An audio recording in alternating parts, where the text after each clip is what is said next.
Two Republican presidential candidates are drawing some serious scrutiny this week for their comments in the wake of the Brussels attacks. Frontrunner Donald Trump renewed calls for securing our borders and even made mention of bringing waterboarding back, while Senator Ted Cruz called for police patrols of Muslim neighborhoods in the United States. In a minute, we'll talk to an advisor for Cruz, but let's start with Dr. Walid Phares, advises Donald Trump on foreign policy, as we learned, and is also a Fox News terror analyst. Thanks for being with us, sir. Good to see you. Thank you. In a very grim sense of the word, does the renewed focus on national security brought about by these attacks help Donald Trump, who's been so outspoken about the threat of Muslim immigrants to the United States, much like Muslim immigrants to Europe? Well, it's not just about Muslim immigrants or not, or how to do the vetting. It's about what the public is seeing in reality, from San Bernardino to Paris to Brussels. So there is a heightened alert and concern among the public. So any candidate who's going to respond to that will attract and draw attention. He drew a little bit of criticism, though, even from Shepard Smith. Donald Trump said that Brussels is now a horror show. Shepard Smith said very clearly, I'm here. It's not. Does that kind of language help the situation, or is that just fear-mongering?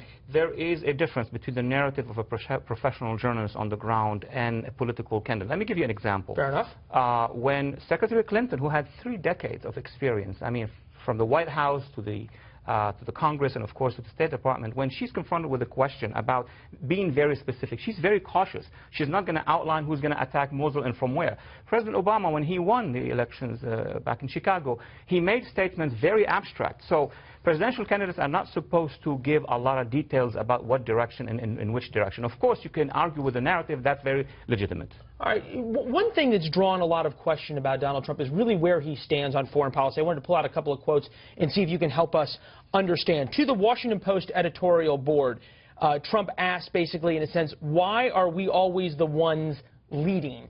Meaning, why is the United States leading? Went on in a tweet, said NATO is obsolete, must be changed, to additionally focus on terrorism as well as some of the things that it is currently focused on. NATO was the ones that took on the Taliban post 9/11, first time that the collective self-defense was ever brought about. How does that work when history seems to show NATO taking on terrorists more than anybody? Well, we also hear Mr. Trump saying that he wants America to lead again. So you have those two statements made. So what he means with regard to NATO is not we're going to disband NATO or finish off the Western defense. Is we're going to restructure NATO to adapt. NATO was created for the Cold War confrontation. Now we have confrontation with the jihadists all over the world, and we have other obligations. So his call, a very limited one, because there is a very big difference between being a candidate and then getting to the White House. So he's going to change all of a sudden what he's saying? He's going to add. He's going to add. The general direction is there. For example, defeating ISIS is not going to change. But how to do it, he will have to listen to generals, to the Pentagon, to sitting directors of agencies. He said, though, he's his best foreign policy advisor. So you think that'll change as well? Well, these are games of words. For example, he will listen to this advice, and then who will decide? He will decide at the end of the day, but he will have to listen to all this advice. As the Commander-in-Chief does. Walid Phares, appreciate your time, sir. Sorry, we're going to have to leave it there. We got equal time going to the Cruz campaign. Thank you, sir. Sure, thank you. All right, good to see you. Cruz's call for patrolling Muslim neighborhoods in the United States is causing backlash from many, including the Commissioner of the New York City Police Department, among others. Victoria Coates joins us now. She's National Security Advisor for Senator Ted Cruz.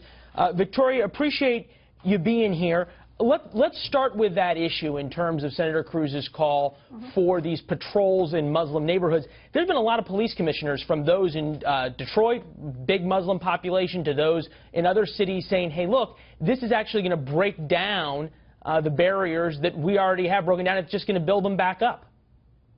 Well, thank you for having me on, Leland. And I think that maybe that's a little bit of a miscast of what Senator Cruz was calling for. I think we need to look at both the immigration problem, which he's been very serious about, then also what's happening here in our own communities. And I think San Bernardino is a perfect example of that. You have both somebody who is brought up in the United States, somebody who came into the United States, coming together to create this kind of terrible attack.